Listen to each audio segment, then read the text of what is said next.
Bible कहती है, उपदेशक 3:2 में लिखा है कि जन्म लेने का समय है और मरने का समय है। यह एक गंभीर सच्चाई है कि हर इंसान को एक दिन मरना होगा और उसके बाद न्याय होगा। इब्रानियों 9:27 में, जब आप मरते हैं तो तुरंत ही आपको न्याय का सामना करना पड़ता है, लेकिन यह न्याय यह तय करने के लिए नहीं होता कि आप उद्धार पाएंगे या नहीं, यह न्याय आपके स्वर्ग में स्थान को तय करेगा, क्योंकि उद्धार का निर्णय आप इस जीवन में ही कर रहे होते हैं। यह आपके आज के चुनाव पर निर्भर करता है।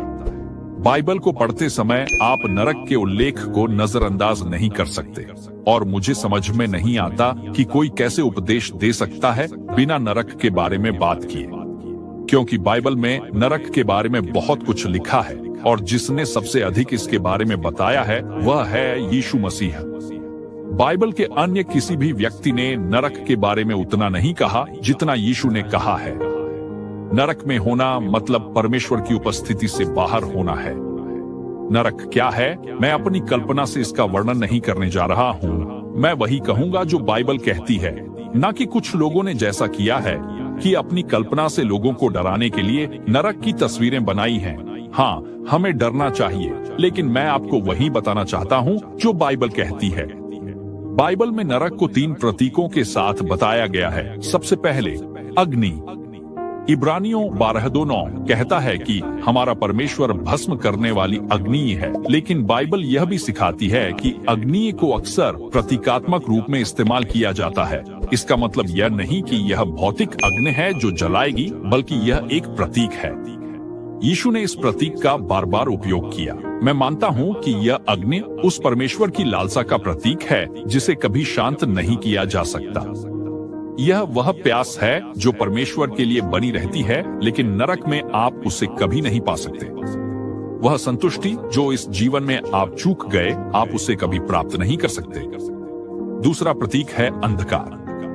बाइबल कहती है कि परमेश्वर प्रकाश है, और मत्ती 8:12 कहता है कि जो लोग परमेश्वर से दूर हैं, वे अंधकार में फेंके जाएंगे। अंधकार में होना मतलब है परमेश्वर से अलग हो जाना। यही कारण है कि नरक में कोई किसी और को नहीं देख सकेगा। वहाँ इतना अंधकार होगा कि आप किसी और से संपर्क नहीं कर पाएंगे। नरक ऐसा स्थान नहीं है जहाँ आप जाकर क्लब या पार्टी करेंगे, न ही वहाँ सुंदर गोल्फ के मैदान होंगे।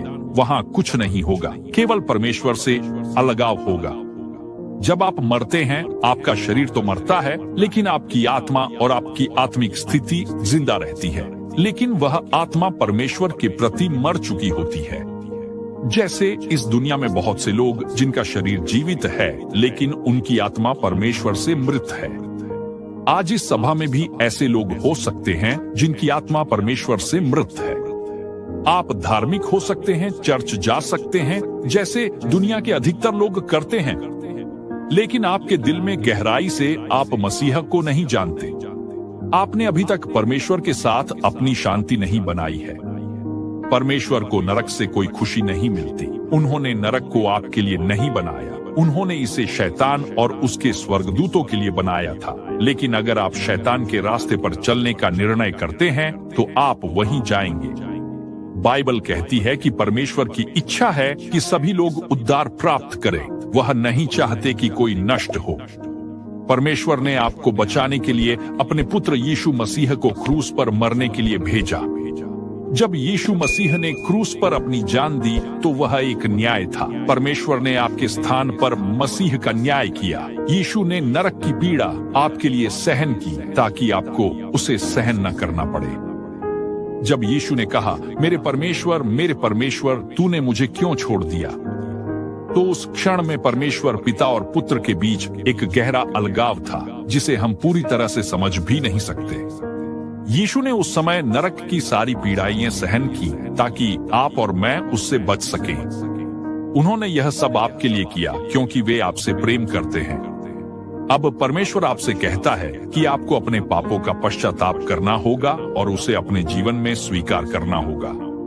अगर आप ऐसा नहीं करते और शैतान की आवाज सुनते रहते हैं जो कहता है कि आपके पास बहुत समय है, तो वह झूठ है। आपको अभी निर्णय लेना होगा।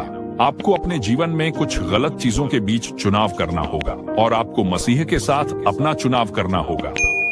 आप किसे चुनेंगे?